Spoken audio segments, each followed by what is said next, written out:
जय हिंद साथियों। तो नया चैप्टर है जिसका नाम है साधारण ब्याज और चक्रवृद्धि ब्याज के भी क्वेश्चन हम इसमें करेंगे। तो चलिए दोस्तों इसका बेसिक समझ लेते हैं कि साधारण ब्याज वास्तव में होता क्या है। साधारण ब्याज को अगर अंग्रेजी भाषा में गए तो क्या कहते हैं, सिंपल इंटरेस्ट। ठीक है, तो ये होता क्या है, मान लो भैया एक आदमी ए है, ठीक है, और एक आदमी बी है, और इस ए आदमी ने 500 रुपये उधार दिए। कितने रुपए दिए हैं, 500 रुपये। ठीक है, 500 रुपये उधार पे दिए और कोई दर पे दिए हैं। दर कितनी है, मान लो जी 10% है। कितनी परसेंट है, 10%। और 2 साल के लिए दिए। कितनी साल के लिए दिए हैं, 2 साल के लिए दिए हैं।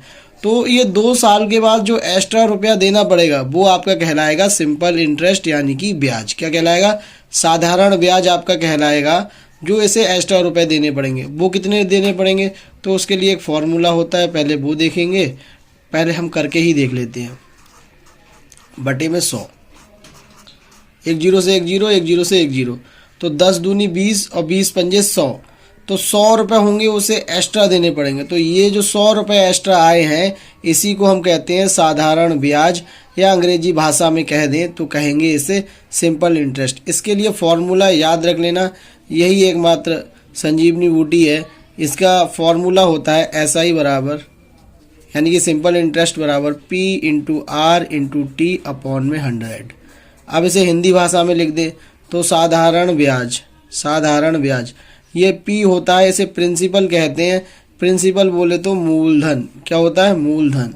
दर होता है रेट यानी कि R, और T होता है समय, यानी कि समय तो समय टाइम होता है। ठीक है, और बटे में 100 लगा देते हैं। क्यों लगा देते हैं, क्योंकि परसेंट होता है ना 5%, तो ये जो परसेंट हट जाता है तो उसके नीचे कितने आ जाते हैं, 100। तो ये आपका बेसिक फॉर्मूला रहेगा इसका। अब हम बात कर लेते हैं चक्रवृद्धि ब्याज यानी कि CI, कंपाउंड इंटरेस्ट, और इसे हिंदी भाषा में कहेंगे चक्रवृद्धि ब्याज, जब वृद्धि हो जाती है ब्याज में। तो देखो भैया अब क्या होता है चक्रवृद्धि ब्याज का, पहले फॉर्मूला देख लेते हैं। A बराबर P 1 प्लस R बटा 100 और इसकी पावर N। तो ये तो फॉर्मूला यूज होता है आपका किस में, चक्रवृद्धि ब्याज में। अब चक्रवृद्धि ब्याज होता क्या है, तो भैया जो ब्याज है उस पर भी अगर ब्याज लगने लगे, जो ब्याज है और उस पर भी अगर ब्याज लगने लगे तो वो हमारा कहलाता है चक्रवृद्धि ब्याज। ठीक है, तो कैसे होता है ये अभी दिखाता हूँ आपके लिए। तो इसमें कितना ब्याज आया था, 100 रुपये, और 500 रुपये हमने उधार दिए थे। अब ये टोटल रुपए कितने हो गए, 600 रुपये। अगली साल से इन 600 रुपये पर भी ब्याज लगने लगेगा।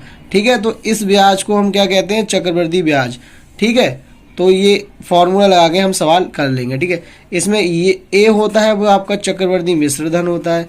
चक्रवृद्धि मिश्र धन शॉर्ट में लिख दिया, इसे आप पूरा कर लेंगे। ठीक है, P होता है आपका प्रिंसिपल यानी कि मूलधन, R आपकी रेट होती है यानी कि दर कितनी है।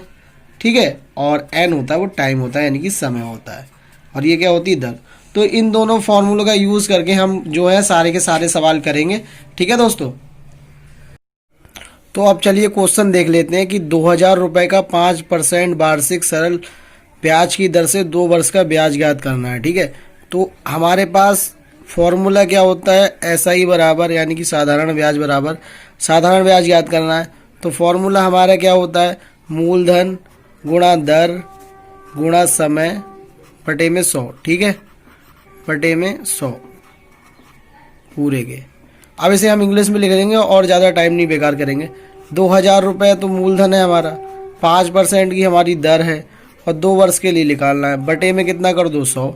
2 जीरो से 2 जीरो कट गए, और 5 दूनी 10 और 10 दूनी 20। चाहे ऐसे कर लो, चाहे 2 पंजे 10 और 10 दूनी 20, और एक लास्ट में जीरो लगा दो, तो 200 रुपये हमारा SI आ गया। ठीक है दोस्तों, अगला प्रश्न देखते हैं। कितने समय में, यानी कि समय पूछ रहा है, 600 रुपये का 4% की दर से 48 रुपये हो जाएगा। मतलब जो SI है इस बार गिवन है, तो SI बराबर हमारा फॉर्मूला होता है P into R into T और अपॉन में 100। ठीक है, इसे लगा दो। SI आपकी 48 दे रखा है, 600 रुपये है, इसकी दर 4 है, और समय हमसे T है वो पूछा है, तो बटे में 100। कुछ नहीं करना है, 2 जीरो से 2 जीरो शहीद कर देने हैं। 6 कम 6, 6 अट्ठे 48 हो गया, और 4 एकम 4, 4 दूनी 8 हो गया। तो T बराबर कितना वर्ष आ गया, 2 वर्ष। ठीक है, तो ये सवाल हो गया।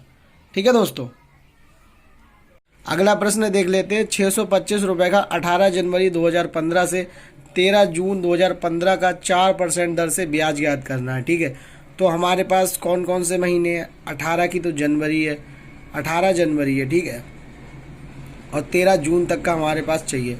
तो हमारे पास एक तो महीना जनवरी हो गया, ठीक है, एक कौन सा हो गया? फरवरी हो गया, दूसरा मार्च, फिर कौन सा हो गया? अप्रैल, फिर हो गया मई, और फिर हो गया जून। ये सारे महीने हो गए। तो हम इनकी सबकी लिख लेते हैं। तो देखो भैया, फरवरी कितने की होती है? 28 की होती है। मार्च कितने की होती है? 30 की होती है। अब फरवरी 28 की होती है, ठीक है, मार्च आपकी 31 की होती है, अप्रैल आपकी 30 की होती है, मई आपकी 31 की होती है, और 13 के हमारे जून है, ठीक है, और ये पहले हमारे दिन और 13 है। तो इन सबको आप जोड़ लीजिए, इन सबको आप जोड़ोगे, ये 18 जनवरी है, ठीक है, 18 जनवरी, और उसमें से डे हटा दिए गए तो आपके ये हो गए 18 और 13 कितने होते हैं? 8 3 11 और 2 1 3 31 हो गए। 31 में से 18 दिन तो हमारे कट चुके हैं, ठीक है, और 13 बचे, वो हमने यहाँ लिख लिए हैं, ठीक है, ये 13 ऐसे आया। तो ये आपके हो गए कोल्ड दिन। तो टोटल अगर इन्हें जोड़ लोगे तो ये जोड़ लोगे तो 146 बैठेंगे, और इन्हें ईयर में बदलना है तो भाग कितने से करोगे? 365 से। जब 365 से इसे भाग करोगे तो सोल्यूशन फर्दर इसे और सॉल्व करेंगे तो 2/5 आ जाए। कितना आ जाएगा? 2/5। तो टाइम बराबर हमारा कितना हो गया? 2/5। अब फॉर्मूला लगा दो वही अपना, SI बराबर, SI बराबर क्या होता है? P into R into T upon 100, ठीक है, ये फॉर्मूला आपको पता होगा और ये रट भी गया होगा। अब तो यहाँ पर देख लेते हैं। तो मूलधन हमारा कितना था? 625 रुपये। तो 625 रुपये, और हमारी दर कितनी थी? दर हमारी 4% की, और हमारा समय 2/5, और आपने नीचे लिख लिया 100, ठीक है, ऐसे करके।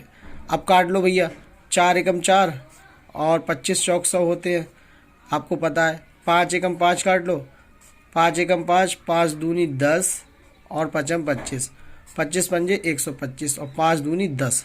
तो 10 रुपये आपका आ गया क्या? SI बराबर कितने रुपए आ गया? 10 रुपये, ठीक है दोस्तों। तो ये हमने सॉल्व कर लिया।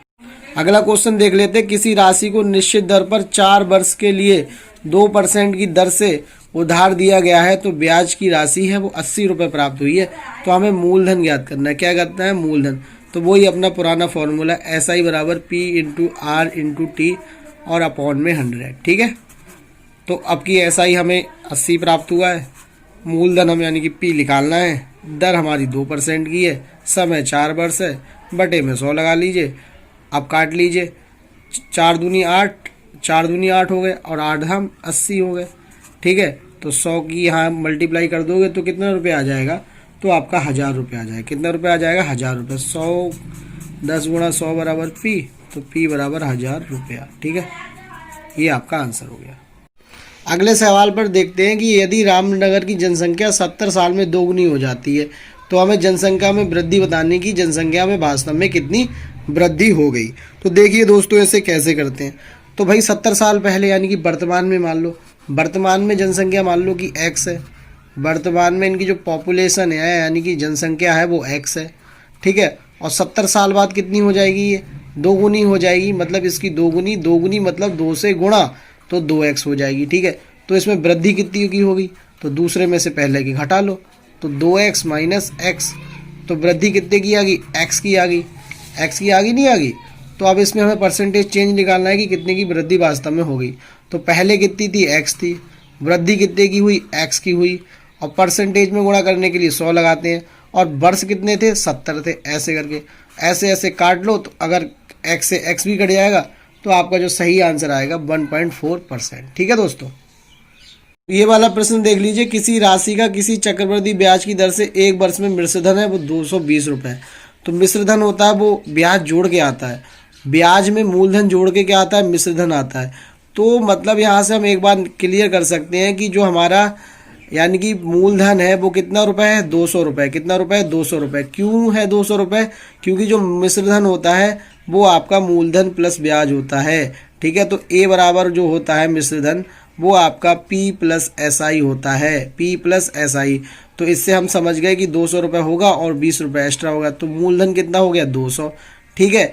अब ये हमसे पूछ रहा है, मूलधन तो हमारा 200 हो गया, अब ये हमसे पूछ रहा है कि चक्रवृद्धि ब्याज की क्या बतानी है? हमें दर बतानी। क्या बतानी है? दर हमें इस सवाल में बतानी है। तो देखिए दोस्तों इसे कैसे करते हैं। तो भाई पहली बात तो एक वर्ष में हम निकाल ले रहे हैं कि एक वर्ष में 220 पर साधारण ब्याज हमें कितना मिलेगा, साधारण ब्याज कितना मिलेगा। ठीक है, तो कितना मिलेगा, ये 200 मिश्र धन है 232 और इसमें से आप 2 वर्ष मिश्र धन है और ये 2 वर्ष का मिश्र धन है। ठीक है, तो ये घटा लो, 220 घटा लो तो कितना बच गया 12। तो कितना मिलेगा, 12 रुपये मिलेगा। अब दर निकालनी है तो वही अपना फॉर्मूला लगा दो, SI बराबर P into R into T upon में 100। ठीक है, तो SI कितने रुपए का मिलेगा, 12 का मिलेगा। अपना मूलधन हमने कितना बताया, 200 बताया। दर अपने लोगों को निकालनी है। ठीक है, और समय आपका कितने साल का दे रखा है, समय आपका 1 साल का दे रखा है, तो 1 और बटे में 100, तो 100 एकम 100, 100 दूनी 200 और 2 एकम 2, तो 2 छंग 12। तो आपकी जो रेट ऑफ इंटरेस्ट होगी वो कितने % की होगी, 6% की। ठीक है दोस्तों, तो इस तरह से हमने ये साधारण ब्याज वाले सवाल जो आपके राजन में दिए हुए थे वो सारे कर लिए हैं। अब अगली वीडियो में आपको मैं चक्रवृद्धि ब्याज वाले सवाल है वो करा दूंगा। ठीक है।